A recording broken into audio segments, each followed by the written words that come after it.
Il y a quelques jours, j'ai fait une vidéo pour vous expliquer comment on fait pour faire le tri dans ses dépenses. Alors, faire le tri dans ses dépenses, c'est assez facile parce que ça n'engage que vous et éventuellement le fournisseur auquel vous allez devoir annoncer que vous arrêtez de faire appel à ses services. Il y a un autre tri qui est un peu plus challengeant, mais qui est extrêmement intéressant, que j'ai découvert grâce à des business coachs américains il y a à peu près 1 an et demi et que j'ai appliqué dans mon entreprise avec beaucoup de succès. C'est le fait de faire le tri dans ses clients. Et c'est de cette technique que je vais vous parler aujourd'hui. Je suis Anne-Laure Julliot et j'accompagne des entrepreneurs qui veulent améliorer les performances de leur entreprise en travaillant et en dépensant moins, mais mieux, grâce à des stratégies minimalistes. Alors, faire le tri dans ses clients, qu'est-ce que c'est et surtout, pourquoi le faire ? Eh bien, faire le tri dans ses clients, ça veut dire en fait trier ses clients en 3 catégories. La catégorie A, la catégorie B et la catégorie C.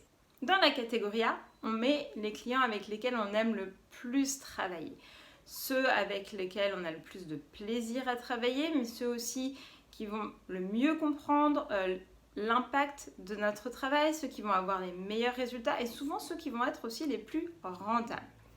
Dans la catégorie C, on met les clients qui sont à l'inverse en fait de ce spectre, donc nos plus mauvais clients entre guillemets. Ça ne veut pas dire que ce sont de mauvaises personnes, juste que ce ne sont pas forcément les bons clients pour nous. Et puis en catégorie B, on met tous les clients qui sont entre les deux, qui ne sont pas forcément des super bons clients, mais pas des mauvais clients.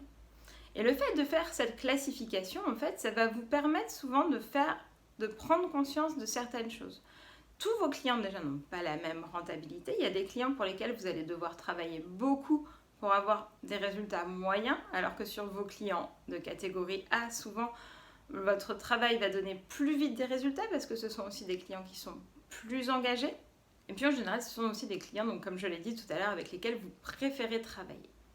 Et l'idée d'avoir cette classification de vos clients en 3 catégories, ça va vous aider aussi à choisir quels clients vous devez privilégier et quels clients vous devez aller chercher en priorité. Ça va vous aider à affiner ce qu'on appelle en marketing aussi votre persona, c'est-à-dire votre client idéal. Même si vous êtes déjà lancé, c'est intéressant de refaire cet exercice pour aller chercher plutôt des clients de catégorie A, sans abandonner tout de suite les clients de catégorie B et C. Si vous en avez les moyens, vous pouvez commencer à laisser petit à petit les clients de catégorie C, si ce sont des clients qui ne sont pas du tout rentables pour vous. Et puis là, l'idée, ça va être surtout de vous amener à aller privilégier, à aller chercher de plus en plus de clients de catégorie A avec un espèce de portrait robot pour les reconnaître plus vite et pour favoriser la rentabilité dans votre entreprise et aussi le plaisir de travailler pour des clients avec lesquels vous appréciez travailler et avec lesquels vous êtes content de venir travailler tous les matins. Pour vous donner mon exemple, c'est un tri que j'ai fait dans mon entreprise. Et alors, je n'avais pas forcément des clients que j'aimais ou que j'aimais pas. Par contre, ce qui est sûr, c'est que ça m'a permis de me rendre compte que j'avais une catégorie d'accompagnement que je préférais aux autres. C'était un moment où je faisais aussi beaucoup d'accompagnement financier, donc beaucoup de tableaux. Et les tableaux Excel, en fait, c'était pas ce que je préférais. En plus, ça n'était pas ce qui était le plus rentable pour mon entreprise. Donc, le fait de faire cette classification en 3 catégories, ça m'a permis de prendre conscience que ce que j'aimais vraiment et là où j'avais le plus de résultats pour mes clients et où mes clients étaient les plus contents, c'était quand on travaillait sur de l'accompagnement, plus en mode coaching pour améliorer la performance de leur entreprise et pas forcément sur le fait de faire des tableaux. Donc ça m'a permis de prendre conscience de ça et d'aller privilégier ces offres-là, ces accompagnements-là et de m'amuser encore plus dans mon travail, de prendre encore plus de plaisir au quotidien dans ce que je fais. Et je pense que pour mes clients, ça s'en ressent aussi. Ils sont plus contents comme ça. Et je fais plus de chiffre d'affaires en étant plus épanouie dans mon travail. Donc c'est vraiment quelque chose que je vous recommande de faire dès aujourd'hui, chez vous, dans votre entreprise. Vous me raconterez les résultats ?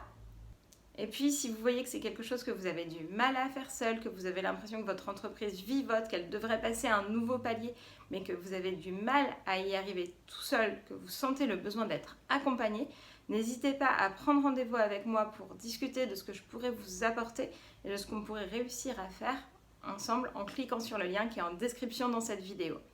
Et puis cette vidéo, elle est issue d'une série de 25 vidéos sur la rentabilité des entreprises Pour les découvrir, n'hésitez pas à vous abonner à la chaîne Les Clés des entreprises rentables. Et puis n'hésitez pas à vous y rendre dès aujourd'hui pour découvrir toutes les autres vidéos déjà publiées. À très vite!